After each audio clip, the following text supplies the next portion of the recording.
히브리서 9장 1절에서 10절까지 이 말씀입니다. 첫 언약에도 섬기는 예법과 세상에 속한 성소가 있더라. 예비한 첫 장막이 있고 그 안에 등잔대와 상과 진설병이 있으니 이는 성소라 일컫고, 또 둘째 휘장 뒤에 있는 장막을 지성소라 일컫나니 금 향로와 사면을 금으로 싼 언약궤가 있고 그 안에 만나를 담은 금 항아리와 아론의 쌍난 지팡이와 언약의 돌판들이 있고, 그 위에 속죄소를 덮은 영광의 그룹들이 있으니 이것들에 관하여는 이제 낱낱이 말할 수 없노라. 이 모든 것을 이같이 예비하였으니 제사장들이 항상 첫 장막에 들어가 섬기는 예식을 행하고, 오직 둘째 장막은 대제사장이 홀로 1년에 한 번 들어가되 자기와 백성의 허물을 위하여 드리는 피 없이는 아니하나니, 성령이 이로써 보이신 것은 첫 장막이 서 있을 동안에는 성소에 들어가는 길이 아직 나타나지 아니한 것이라. 이 장막은 형제까지의 비유니 이에 따라 드리는 예물과 제사는 섬기는 자를 그 양심상 온전하게 할 수 없나니, 이런 것을 먹고 마시는 것과 여러 가지 씻는 것과 함께 육체의 예법일 뿐이며 개혁할 때까지 맡겨둔 것이니라. 아멘. 여러분, 우리가 히브리서 말씀을 보면서요, 또 최근에 우리 히브리서 7장, 8장, 9장 이렇게 말씀을 쫙 봐오면서 특별히 이 히브리 기자가 말씀을 듣고 있는 수신자들에게 접근하는 방법이 있습니다.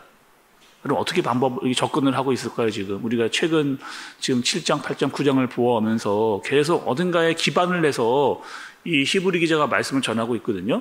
어디에 여러분 기반을 두고 접근해서 말씀을 전하고 있느냐?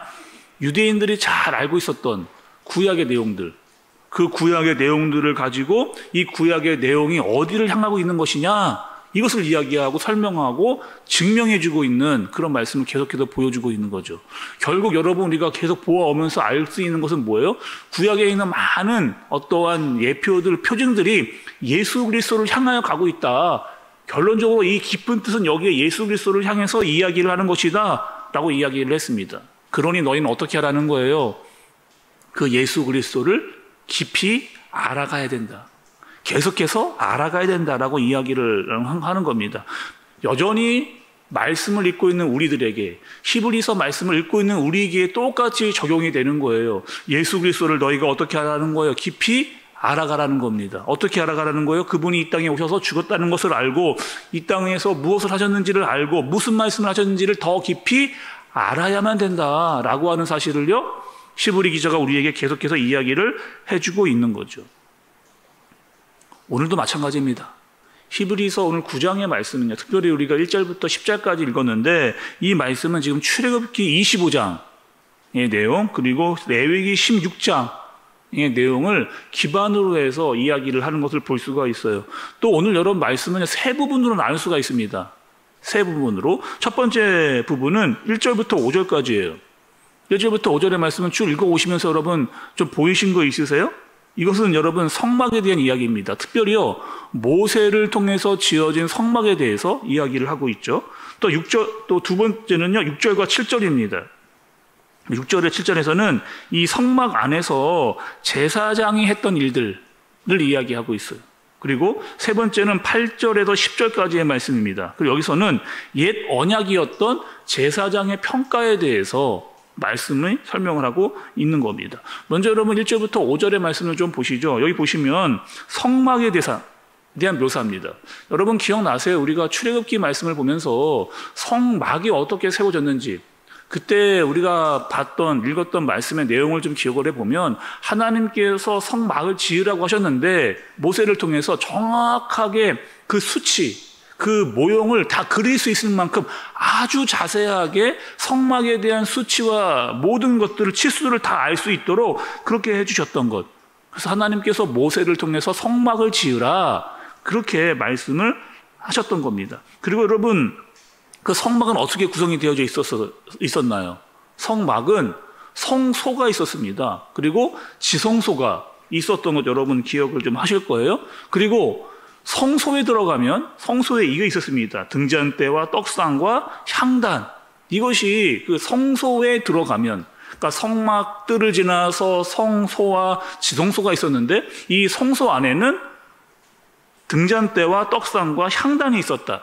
여러분 기억을 좀 하실 거예요. 그리고 그 등잔대가 의미하고 상징하는 게 있었습니다. 그것은 빛 대신 하나님, 특별히 이 땅에 빛으로 오신 예수 그리스도에 대한 상징을 가지고 있다라고 말씀을 드렸는데, 요한복음에 오면 여러분 예수님이 이렇게 이야기를 하세요. 요한복음에 오면 요한복음 8장 12절에 예수께서 또 말씀하여 이르시되 나는 세상의 빛이니 나를 따르는 자는 어둠에 다니지 아니하고 생명의 빛을 얻으리라, 이렇게 말씀하셨습니다. 그러니까 구약에 성소에 등잔대가 의미하고 있는 것이 있었는데 신약에 와서 예수님이 이 땅에 오셔서 직접 자기를 뭐라고 이야기하시느냐? 세상의 빛이다. 나는 세상의 빛이다라고 본인이 이야기를 하시는 거예요. 내가 세상을 빛으로 왔다. 너희도 어떻게 살아가는 겁니까? 너희도 세상의 빛으로 살아라 라고 예수님께서 이야기를 하고 계시는 거죠. 또 예수님께서요, 떡으로도 설명을 했어요. 자신을 떡으로. 그래서 요한복음 6장 35절의 말씀을 보면 예수께서 이르시되 나는 생명의 떡이니 내게 오는 자를 결코 줄이지 아니할 터이요 나를 믿는 자는 영원히 목마르지 아니하리라, 이렇게 얘기합니다. 그러니까 내가 생명의 떡이니까 너희는 나를 먹으라는 거예요. 먹고 뭐라는 거예요? 영과 육의 힘을 얻어라, 이렇게 이야기를 하셨던 거죠. 그러니까 여러분 우리가 출애굽기, 레위기, 요한복음도 봤습니다. 그러니까 이 말씀들이 다 연결이 되어 있어요. 그리고 이 말씀을 볼 때마다 구약에 말씀했던 이 내용이 신약에서 어떻게 이루어지는가를 우리가 지금 보고 있고 그 뜻이 무엇인지를 알아가니까 더 깊은 말씀의 의미를 우리가 알아갈 수가 있는 겁니다. 이미 하나님께서 구약에 계획했던 모든 일들을 예수님께서 지금 이루시고 확인시켜서 드러내는 그 이야기를 좀 하고 계시는 거죠. 그리고 그 말씀을 히브리 기자가 구약을 너무나 잘 알고 있었던 유대인들에게 그리고 우리들에게 말씀을 전해주시는 겁니다. 너희는 이것을 반드시 알아야 된다, 이야기하시는 거죠. 또 여러분 지성소에 들어가면 지성소에도 있는 게 있어요. 오늘 말씀에도 등장하고 있지만 그 지성소에 들어가면 뭐가 있냐? 법궤가 있습니다. 법궤. 그 법궤는 여러분 그 안에 뭐가 들어있었느냐? 요 말씀도 우리가 출애굽기 말씀을 통해서 우리가 들었는데 이 법궤 안에 뭐가 있었느냐? 십계명의 두 돌판. 십계명의 두 돌판이 있었습니다. 그리고 만나가 담긴 항아리가 있었어요. 그리고 아론의 쌍난 지팡이. 이게 들어가 있었습니다. 그리고 여러분 이 세 가지는요 다 뭐와 연결되어져 있느냐? 이스라엘의 죄와 연결이 되어 있습니다. 여러분 오늘 말씀을 좀 보시죠. 6절과 7절의 말씀입니다. 이 모든 것을 이같이 예비하였으니 제사장들이 항상 첫 장막에 들어가 섬기는 예식을 행하고 오직 둘째 장막은 대제사장이 홀로 1년에 한 번 들어가되 자기와 백성의 허물을 위하여 드리는 피 없이는 아니하나니, 이렇게 이야기합니다. 그러니까 구약에서 여러분 대제사장이 지성소에 들어갈 수 있는 날은 1년에 딱 한 번이었습니다.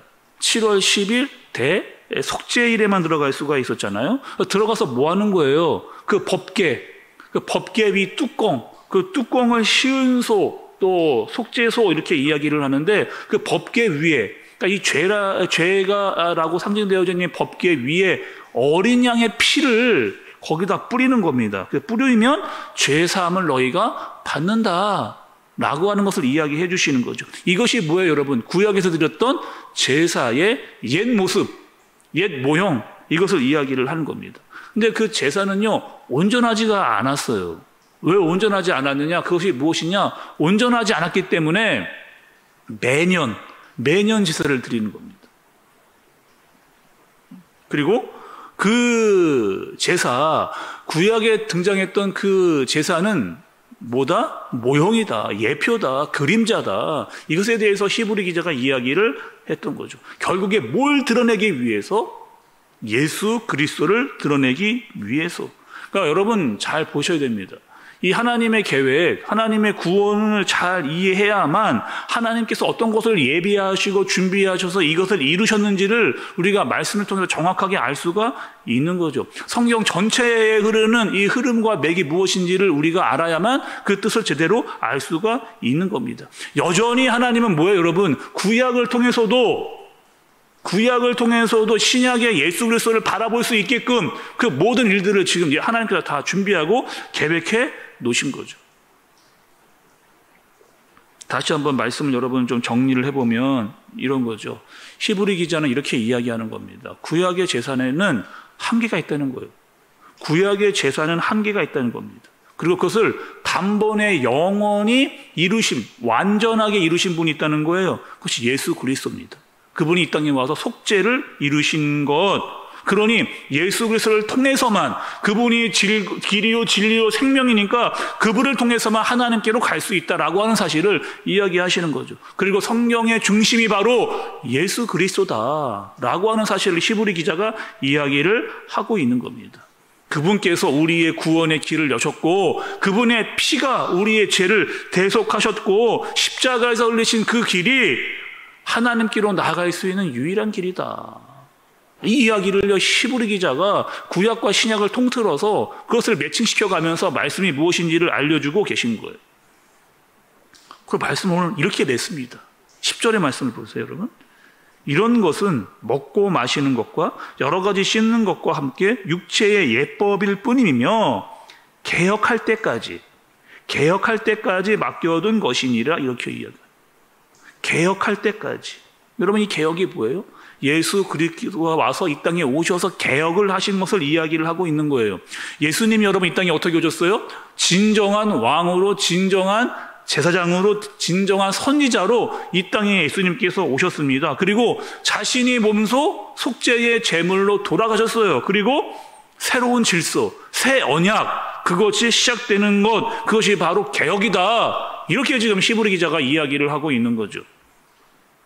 그래서 신약에 오면요, 여러분, 더 이상 우리는 구약의 제사를 드리지 않는 거예요. 왜? 개혁되었기 때문에 우리는 언제든지 하나님 앞에 나아갈 수가 있습니다. 어떻게 해요? 예수 그리스도를 통해서, 그분을 의지해서 우리가 하나님 앞에 보좌 앞으로 나아갈 수가 있는 거예요. 더 이상 예루살렘에 가지 않습니다. 더 이상 짐승을 잡아서 피를 흘리는 제사를 드리지 않는 거예요. 음식도 가리지 않는 겁니다. 다 개혁되었기 때문에. 옛 언약이 바뀌어서 새 언약으로 우리에게 복음이 주어지게 된 거예요. 그래서 여러분, 새 포도주를 새 부대에 담으라. 이 말씀도 이 뜻이구나가 우리가 분명하게 이제 알 수 있게 되는 거죠. 결국 예수님은 우리에게 새로운 것, 새로운 언약을 주시기 위해서 이 땅에 오신 거죠. 그러니 어떻게 하라는 거예요? 너희는 계속해서 예수 그리스도를 알고 그분을 더 깊이 깨닫고 그분을 따라가라. 이렇게 히브리 기자가 이야기를 하고 있는 겁니다. 여전히 말씀은 우리에게 동일하게 적용하고 있어요, 여러분. 우리가 어떻게 살아가는 거예요? 그분을 통해서 개혁된, 또 그분을 통해서 새 언약을 받은 새로운 피조물로 너희가 살아가라. 이렇게 이야기를 하고 계시는 거죠. 그 변화에 걸맞는, 너희는 새로운 피조물이 되었으니 그 모습에 합당한 마음을 가지고 살아가라. 하나님의 백성으로 살아가라 말씀을 하십니다. 오늘 여러분, 우리도 이 말씀에 의지하여 살아가는 저와 여러분들 되어지시기를 예수님의 이름으로 축복합니다. 기도하겠습니다. 하나님 아버지, 우리는 예수 그리스도를 통하여 새로운 피조물이 되었습니다. 이 사실을 잊지 않고 살아갈 수 있도록 인도하여 주옵소서. 새 언약을 받은 자로, 개혁된 자로, 또 예수 그리스도를 올바로 아는 자로 오늘 하루를 살아가며 그분을 따르는 우리 모두가 되게 하여 주옵소서. 예수님의 이름으로 기도드리옵나이다. 아멘.